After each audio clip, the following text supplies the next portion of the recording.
Mayisekhona uma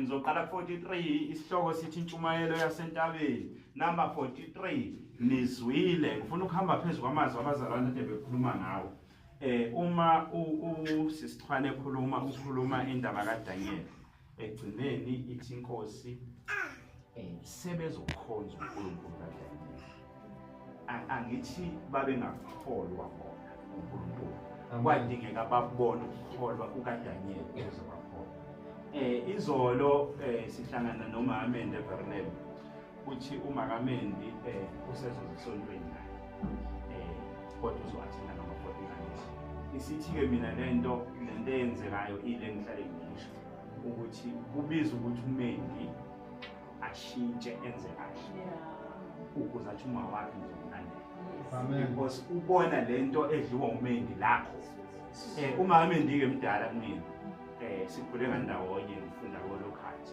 so uyangazi and uyazi ukuthi mina umholi kaMendi but unaleyo respect because ngiholi ingane yakhe ngithi nokuthi ingane yakhe ifundiswa so ibalekile lento bazalwane ukuthi lezi zinto esisifundisayo asiyibone phela ekhaya abangakhali ekhaya sesifundisile amen uthi ekhaya bayakhala kodwa lathi nasibone ngathi wenza kahle kodwa ekhaya bayakhala asifundeni ithi ke nizwile kwathiwa wothanda umakhelwane wakho uzonde isitha sakho khona engifuna uyiqaphela ithi nizwile kwathiwa ikhuluma ngento endala past tense wakuthiwe bese uJesu sekhuluma uJesu angithi kwaqale kwakhona imithetho kaMoses amen so kuyasho uJesu ukuthi u5:43 Mateyu ithi ke nizwile kwathiwa okusho ukuthi uMoses wayethe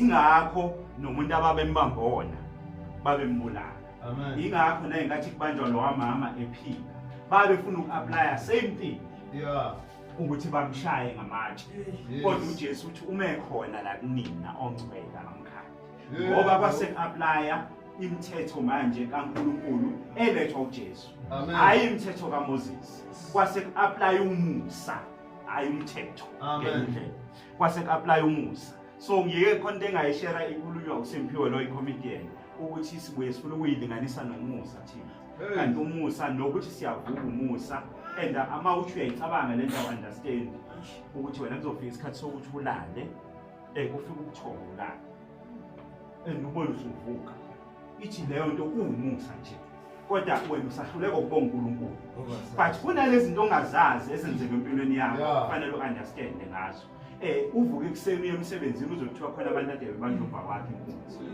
into ezincane kwenzeka ingozi ngijwayeleke mina ukuyidlula ngoba ngihamba kanje ngiye ngadlula enye ngaseNewcastle ngidlula iVenice ilele kanje ilabe efika amaparamedic umshayeli umkhiphe ngewindow sethule so kuyafika kumina ukuthi yazi zonke le ndawo ezinkinga yilezi engihamba kuzona mangehle eMaritzburg nginyuke eMonday manginyuka udlula nje eMaritzburg kunengozi eyenzeke lapha ufelo imoto usisi i-breakdown isathi izosiza kwaphela kwaqhamukenye nje intaza yazongena kule moto emini so zonke lezi zinto ziyafika kumina ukuthi sisahlulwa nje ukunderstand umusa kaNkulunkulu asibuke lana ke ngifuna sihlukanise lento yomthetho nomusa kaNkulunkulu nizwile kwathiwa wothanda umakhelwane wakho uzongisiza usethu uJesu kepha mina ngithi kimi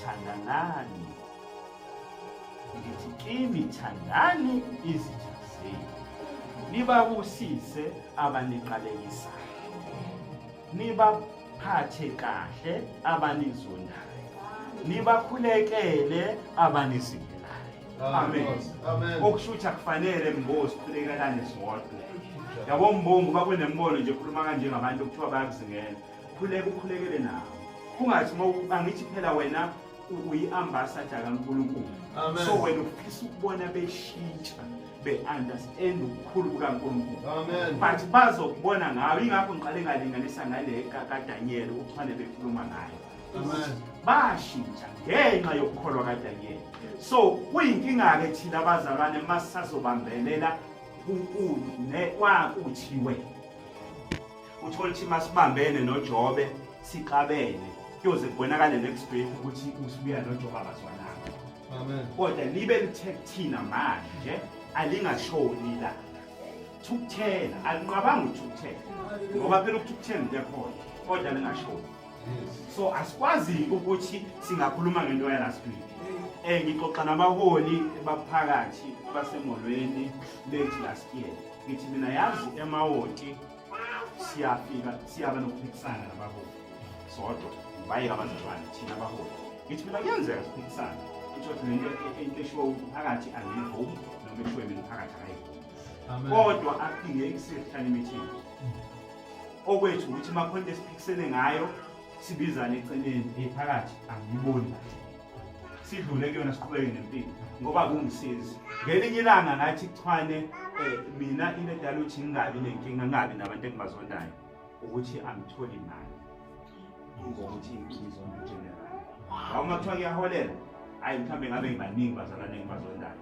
so khona izinto engenasidingo nawe into engenamsebenzi uyayixaka ungazibelwe inhliziyo nje uyixaka nje ngomuntu engabe ifocus yakho iqala kuwena uNkulunkulu kuqala ngoba ugeneral ethina besifuna okwaphezulu inkinga-ke lencwadi ethi asifuna okwaphezulu banakho ukuyiphambanisa especially uma soyibuka sijaha insindiso singajahanga umncwele bacabanga ukuthi ithi akuyeke uyimpela kanti mayithi asifuna okwaphezulu ibithi asifuna umthetho kaJehova senza intando kaJehova ayikhulumi ngempela baze bayilinganise eJobe bathi kwaphiwa umkhumbi kwavuna iwindi phezulu ukuze abantu bangabisayiboka into zaphansi bakhulume ngemsamo yabantu kanti ayikhulumi ngaleyo ikhuluma ngemthetho kaNkulunkulu ukuthi asihambe ngemthetho kaNkulunkulu asifune imithetho kaNkulunkulu ake ngiqhubekeke ngizoshesha ngiyivale nje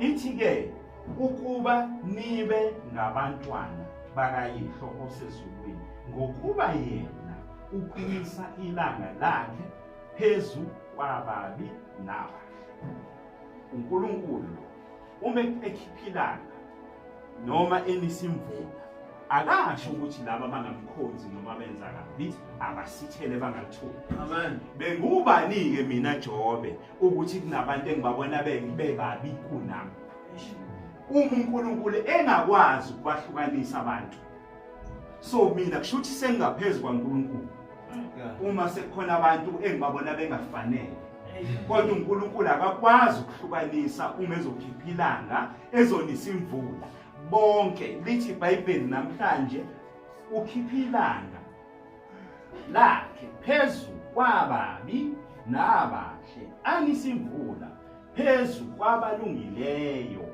nabangalungileyo ayilase-lithi-ke ngelinye ilanga singahluleki amen so bekufanele thina into yokuqala ekufanele siyenze before ngihlulela umbowo ake ngiqale ngihlole yami imisebenzi uqala ngoba nayo-ke le elimaza abazalwane ukuthi usibuye akhulume kanje babone usibuye ephambanisa iy'nyawo bese thi umzalwane awunomholi kanti into angayiqondanga engayisho ngelinye ilanga kunabantu abazoma endaweni kaNkulunkulu ngoba bemiswe uNkulunkulu ngenxa yey'phiwo abanye bathi akusho ukuthi bangcwele so bekufanele thina sikwazi ukulalela uNkulunkulu kumuntu hayi umuntu silalela uNkulunkulu kumuntu uma kubiza ukuthi umbo uzokhuluma ukuphila kwaNkulunkulu mina ngifike ngidlule kumbo angidlule kumbo ngephambili ngoba ngizoba nenkinga uma ngizolibala umbo vele-ke kubalulekile bazalwane ukuthi singathi ningabheki mina ningabheki mina cha i-character nje yomuntu vele ibalulekile ukuze ulaleleke amen yes ibalulekile angisho ukuthi mangithi mina asilalele uNkulunkulu kumuntu ngisho ukuthi asenze noma ikanjani Amen. Ukuze abazalwane bangasijaji. Cha vele ngekakwazi ukuza umuntu into ikhulumayo ngayiphili. So asiphileni ukuze basizwe kalula abazalwane. Into esikhulumayo asiphileni. Sengizoyivala. Athi uNumber 46 ngokuba uma nithanda abanithandayo ninamvuzo muni na? Umbuzo lo. Uthi uma kuwukuthi ubaphakathi uyangithanda mina ngithanda yena, ugeneral akangithanda ngimthanda, yini umvuzo wami? Amen. Futhi ngizwe steli isikhathi nje emehlweni kaNkulunkulu uma ngikhetha abantu. Amen. Abenze njalo nabathelisi. Ngokuba uma nithanda abanithandayo ninamvuzo muni na? Abenzi njalo nabathelisi na? Angithi abathelisi ilabo abatshelekisa ngemali.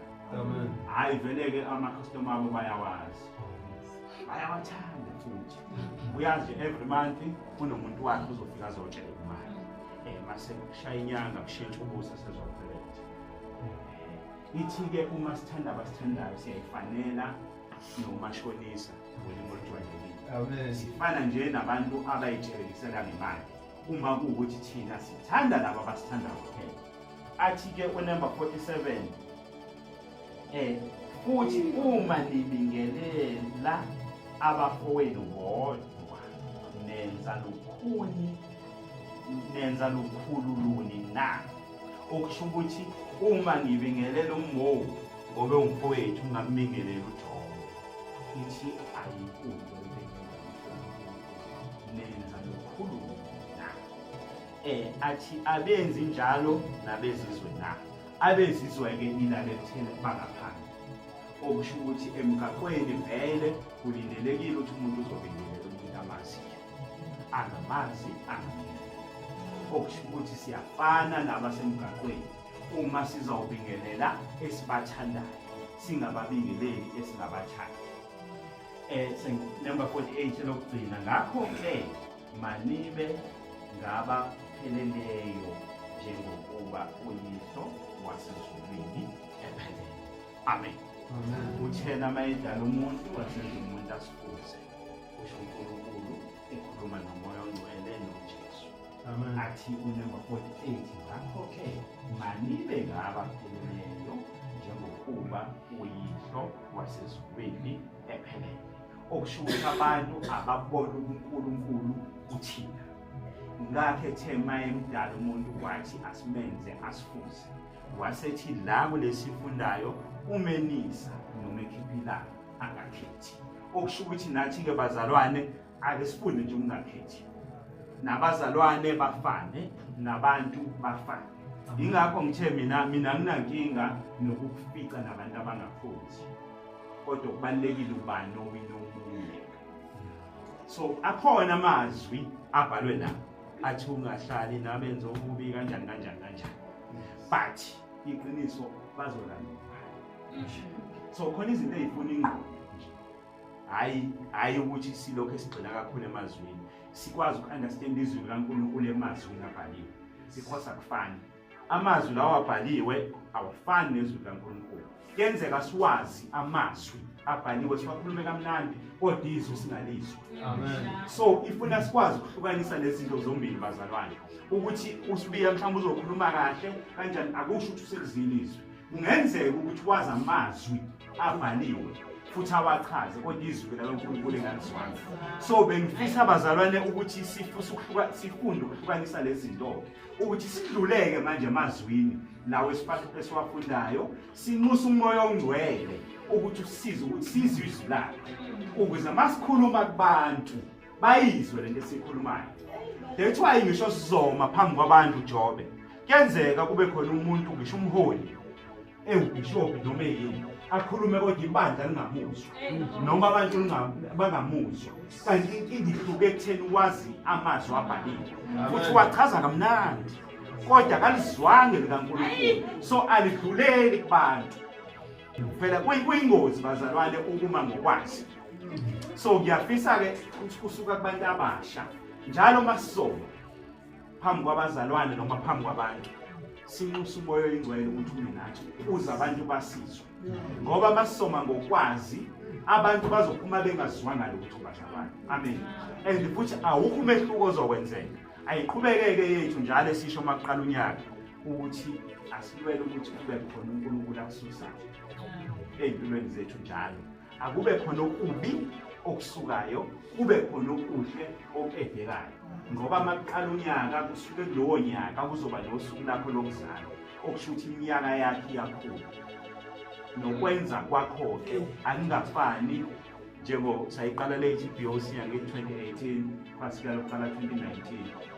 Angingathi into engangiyona ngo2019 siphasika okokuqala nango 2025 siye phasikeni ubonakala ukuthi uyofana nje. Asikulwele lokho bazalwane empilweni zethu ukuthi lento ebesiyona before akubonakala umehluko ezisihamba sihambe. Amen.